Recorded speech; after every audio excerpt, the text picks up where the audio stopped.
So you left us off with many intriguing questions. Can we hear the answers? Yeah, but just you have to hold off just for a minute. I have some more questions. Oh. Okay, so why do we eat matzah? To remember. Why matzah? Why not? Why not? Why matzah? Because their bread didn't rise. Why didn't it rise? They were rushing. Where were they rushing? Out of Mitzrayim. They were? That's what we say. But it's not true. Oh. They weren't rushing. In fact, God told them to eat the korban to celebrate Passover that night, right?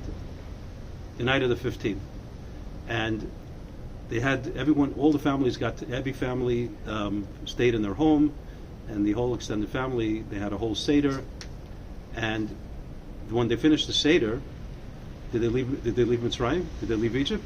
No. When did they leave Egypt? In the day. When in the day? I'm not sure, but in the day. So the rabbis say they left at 12 noon. Because in the middle of the night, after all the Egyptian firstborn were killed, and Pharaoh's own son was killed, and Pharaoh himself was a firstborn, and he thought he would be killed. So Pharaoh and all the Egyptians, they came and they told the Jews, please leave. We're all going to be dead. If you don't leave, it's going to be over, right? Mm-hmm. So you know what the Jews told them? Excuse me, we're in no rush. We don't leave in the middle of the night. We're not thieves sneaking out in the middle of the night. We're going to go in broad daylight. And by the way, we're not your slaves anymore. You're our slaves. We tell you what to do. You don't tell us what to do. We'll leave when we're ready to leave. So they actually weren't rushing. So why didn't they have time to make matzah? They finished the Seder. Maybe let's say they finished 12 o'clock at night. They had 12 hours to bake matzah. How long does it take to bake matzah?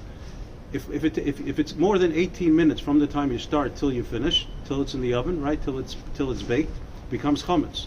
So that means you have less than 18 minutes to bake matzah. They had 12 hours. So why couldn't they bake bread? Why were they rushing? They weren't rushing. And also the pasuk says that we eat matzah because they were rushing. They didn't have time to bake matzah. They didn't even prepare food for the way. Why did they prepare food for the way? They had plenty of time to prepare food. They had 12 hours to prepare food. Why didn't the mothers prepare food for the kids? They didn't take anything with them. Why not? What was the rush? Good point. You ever think about that? Not really. You know, everyone eats matzah, rushing. No, they were not rushing. There were no rush. In fact, they had to eat the korban pesach. God said that they had to eat korban pesach. They had to eat it in a rush. They had to have their shoes on and their belts on and their cane and their walking stick right next to them. They have to eat very, very quickly because you're rushing out of Mitzrayim. But they weren't rushing. After they finished eating the korban pesach, the Pesach sacrifice, they stayed in Mitzrayim for another 12 hours. And not only that, when it came to morning and they could leave because it's broad daylight, they didn't leave. You know what they did? They went all around the Egyptians and they said, hey guys, you want to give us some money? But we were slaves for 210 years. You didn't pay us a penny. So they gave them tons of money and gold and silver and clothing, and the Jews left Mitzrayim very rich. Like God promised Abraham that he said that I'm going to take them out of Mitzrayim and they're going to go Baruch Godel, they're going to become very rich. So there were no rush. Was Moshe Rabbeinu in a rush? No. When it was time to leave, he had to get Yosef. He had to find where Yosef was buried. And he had to take his coffin because Yosef made the Jews promise before he died. He made his brothers promise they'd take him out of Mitzrayim. So the Jews weren't rushing. They had plenty of time. Not only they had plenty of time to bake matzah, they had plenty of time to prepare food. They had plenty of time to go around whole Mitzrayim getting money and gold and silver and clothing from all the Egyptians. There was no rush.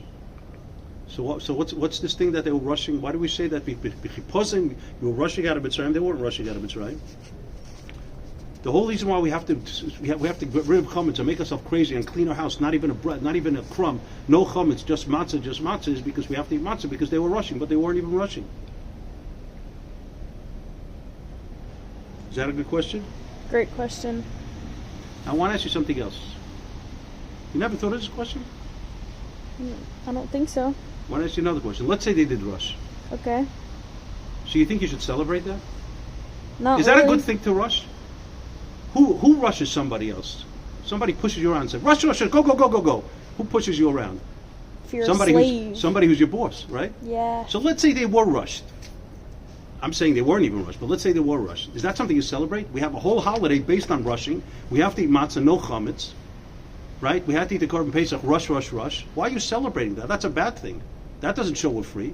We're supposed to eat the Seder. The whole concept of eating the Seder was supposed to sit royally and lean over and have beautiful dishes and gold and silver, all these kinds of utensils on the thing. We're supposed to be like kings. like B'nai Chayrin, right? But then we say the whole holiday is celebrating rushing, which is the opposite of being free, the opposite of eating royally. Somebody who's a king is not rushing. No one is rushing. He's rushing everybody else. So even if it's true that they did rush, it makes sense. It doesn't make any sense to make the whole holiday around rushing. Great question. You ready for the answer? Very ready. I just want to ask one more question, if you don't mind. Oh. Just one. Just one more. Yeah. Just one. Let me ask you a question, okay? When did we go out of Mitzrayim? I just told you, right? Yeah. So what it says? The pasuk says, "Vahi be'etzem hayom hazeh," right? That's in Parshas Bo. In Exodus chapter 12, verse 51, it says, "Vahi be'etzem hayom hazeh," was the middle of the day, which is noontime. It says God took all the Jews out of Mitzrayim, right? So who took us out of Mitzrayim? God. Like we say in the Haggadah, God himself took us out of Egypt. He didn't send any messengers. He didn't send any angels. He personally went to take us out of Mitzrayim. Is that correct? Correct. But I have a question for you. In Bamidbar, in the book of Numbers, right? In chapter 20, verse 16, it says that when we were in Egypt, and God, Vayishlach Malach v'Yetziadim Mitzrayim, God sent an angel and he took us out of Egypt. Who's the angel? Rashi says the angel is Moshe. So who took us out of Mitzrayim? In Numbers it says, in Bamidbar it says, that Moshe took us out of Mitzrayim. But in Exodus it says God took us out of Mitzrayim. And that's what we're saying that God is. So who took us out of Mitzrayim? Wow. And another thing is that the verse says explicitly that we went out during the day. Is that correct? But yes. then the verse says right after that. This is also in Exodus chapter 12, verse 51. It says over there. It says Leil Shiburamu, that it's this is a special night that God was waiting for centuries. This night was designated that God would take us out of Mitzrayim by night. Hu halayla hazeh shimur m'chol b'nei Yisrael deishim. This night was a special night, which was destined that the Jews would go to Egypt. So we say that God took us out by night, and then the verse says actually He didn't take us out by night; He took us out by day. So was it by night or was it by day? Was it Moses took us out of Mitzrayim or God took us out of Mitzrayim? Now you ready for some answers? I am very ready. Okay, so I want to ask you just one more question, if you don't mind. When God appeared to Moses by the burning bush, the famous thing by the burning bush, and God says, Moses, I chose you to take the Jews out of Egypt, and Moses is arguing, don't send me, I don't know how to speak, I have a lisp, I can't speak, send somebody else, send my brother, send somebody else. He's arguing with God for 7 days. God says, no, I'm sending you, you're going to go, your brother will help you, you go to Pharaoh, and you'll tell him, let my people go. Okay? Okay, Moses says, I can't argue with you, you're God, fine, I'll go. Calls his wife and kids, goes back, he goes to his father-in-law, Yisro, he says, I have to go back to Mitzrayim, I got to visit the Jews, I got to take them out of Mitzrayim. So he's leaving, he's about to leave, they were in Midian, that's where they lived, and he's going to Mitzrayim, and God says, well, one second, I got to tell you one more thing, Moses. He says, one more thing, he says, when you go to Pharaoh, tell him, B'ni b'chayru Yisrael, the Jewish people are my children, my sons, my elder sons. And if you dare hold back the Jews and don't let them free, I'm going to kill your son. I'm going to kill your b'char. I'm going to kill your firstborn. So God's speaking to him for 7 days. He tells him everything he has to do. He tells him what kind of miracles, how he should prove to Pharaoh that he was sent by God, with the snake and with the blood and all this kinds of stuff. And then fine, so Moses says okay, and he's ready to go to Mitzrayim. And God said, well, 1 second, I forgot one thing. Tell Pharaoh, B'ni b'chari Yisrael, that the Jewish children are my son, my eldest son. And if he doesn't let them go, I'm going to kill his son. So first of all, why did you tell him that earlier? But the big question that I have is, Moses never told that to Pharaoh. We don't see anywhere he told Pharaoh, because throughout the whole procedure, it took a year. All the 10 plagues took a year, and every single time Moses goes to Pharaoh and he says that God said, Shalach hasami v'yavduni, send out my people so they should serve me. always send out my people. He never says, send out my children. God told him to tell Pharaoh that B'nai B'chari Yisrael, that you better let my children go or I'm going to kill your firstborn. But we don't find Moses ever saying that. Very interesting. That's a good question. Very.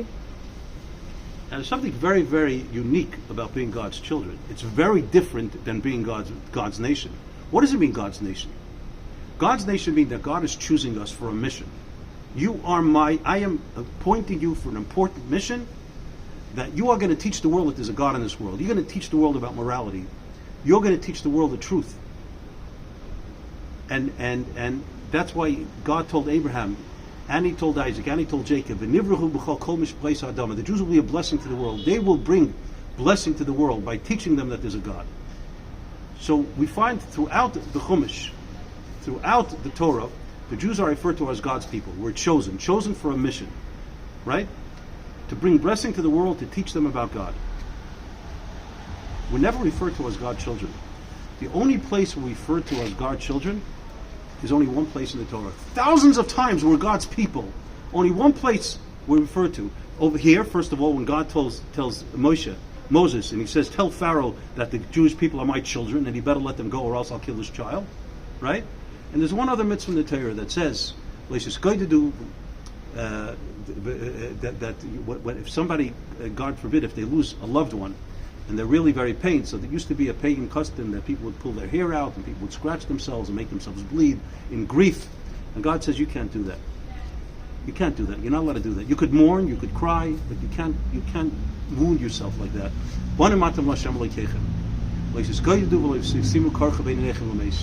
Because you're my children. That's the only time. So being a child is much, much closer than being a nation. Being a nation is a job. It's an important job. It's an important mission. It's a very prestigious job. God entrusted us with something very important to Him, to bring the truth to the world, right? But being a son is something totally different. I mean, being God's son is being like, God's son. That means like you're a godly person. That means you have a piece of God in you. You can't be God's son if you're a human being and He's God. You're not His son. You have nothing to do with Him. He's infinite and you're finite. That means you have an infinite piece of God within you. It's a completely different thing. So why the Torah never talks about it? One time, thousands of times it says the Jews are God's chosen people. Only one time it says it's a son. And God tells Moses to tell Pharaoh that we're the son, and he never does. Is that a good question? Very good.